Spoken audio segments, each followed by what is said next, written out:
నిద్ర ముగింపు సందర్భంగా మీడియాతో మాట్లాడిన మల్కజ్గిరి పార్లమెంట్ సభ్యులు ఈటెల రాజేందర్, పేదలతో గెలుక్కున్నాడు ఎవడు ముందల పడలేదు. ఎక్కడ పోతావు రేవంత్, నీకు అధికారం ఇచ్చింది 5 ఏళ్ల కోసమే. ఇప్పుడే సంవత్సరమైంది. మిడిసి పడకు. నీ అధికారం, హోదా, ఆస్తులు, అంతస్తులు నువ్వు పోయినప్పుడు నీ వెంట రావు. మంచి పేరు తెచ్చుకో, కానీ ఈనానా అనిపించుకోవద్దు. ప్రజల ఆశీర్వచనం తెచ్చుకో. నేను రాజకీయాల కోసం మాట్లాడడం లేదు. 25 ఏళ్లుగా తెలంగాణ ప్రజల దుఃఖాన్ని చూసిన వాడిగా మాట్లాడుతున్నా. మల్లన్న సాగర్ బాధిత రైతులు అడ్డ మీద కూలీలుగా మారారు. ఎయిర్పోర్ట్ కి భూములు ఇచ్చిన వారు అదే ఎయిర్పోర్ట్ లో టాయిలెట్స్ కడిగే దుస్థితికి వచ్చిందని వాపోతున్నారు. అహంకారపూరితమే సీఎం మాటలతో మీరు ప్రజాక్షేత్రంలో తిరగలేరని హెచ్చరిస్తున్నాం. ప్రజలు మీ వెంట పడే రోజు దగ్గరలోనే ఉంది. బుల్డోజర్లు వచ్చేది మా మీదకు కాదు, మీ మీదకు. కాంగ్రెస్ పాతరేసే రోజు వస్తుంది. గత 5 నెలలుగా హైదరాబాద్ ప్రజలకు కంటి మీద కొనుక్కు లేదు. చెరువులు పక్కన ఉన్న ఇళ్లు కూల్చారు. కనీసం నోటీస్ ఇవ్వలేదు. ఇంట్లో సామాను తీసుకునే సమయం ఇవ్వకుండా బూట్ కాళ్లతో తన్నారు.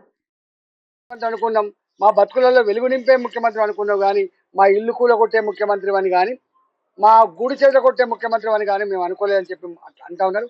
ఎక్కడ పోతాడు తొండ పరుగు ఎన్నులు దాకా అన్నట్టుగా ఎక్కడ పోతాడు రేవంత్ రెడ్డి? నేను నిజాం సర్కారు కాదు, నీకు 50 ఏళ్ళ అధికారం ఇవ్వలే. నీకు ఇస్తే 2025 వరకు ఇచ్చింది. సంవత్సరం అయిపోయింది ఆల్రెడీ. లాస్ట్ ఇయర్ ఎన్నికల ఇయర్ ఏముంటుంది, ఇంకో 2 ఏళ్ళు ఉన్నది. ఈ 2 ఏళ్లకు మిడిసి పడకు, భూమి మీద నడిచే ప్రయత్నం చెయ్యి, పిచ్చి వేషాలు బంద్ చేసుకో.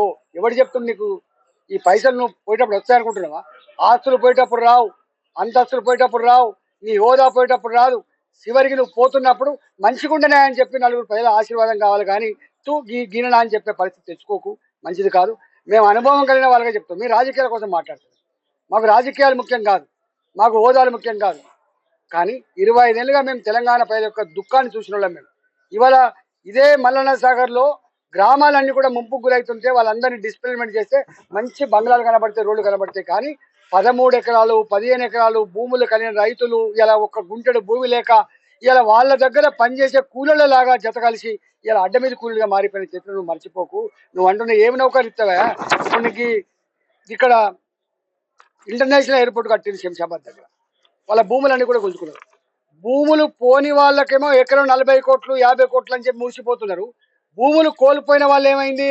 వాళ్ళు పోయి ఆ ఎయిర్పోర్ట్లో పనిచేస్తే టాయిలెట్ కడిగే కాడ, టీలు అందించే కాడ, నేను అన్నది ఏ ఊరమ్మా అంటే, అయ్యా నా ఊరు ఈ శంషాబాదు, నాది 3 ఎకరాల భూమి పోయిందిలా, ఇవాళ ఉంటే 100 కోట్లు అవు బిడ్డ, ఇలా 8,000 రూపాయలకు 9,000 రూపాయలకు పనిచేస్తున్న బిడ్డ అని చెప్పి ఆమె మాట్లాడుతుందంటే, ఇలా ఎవడు నువ్వు?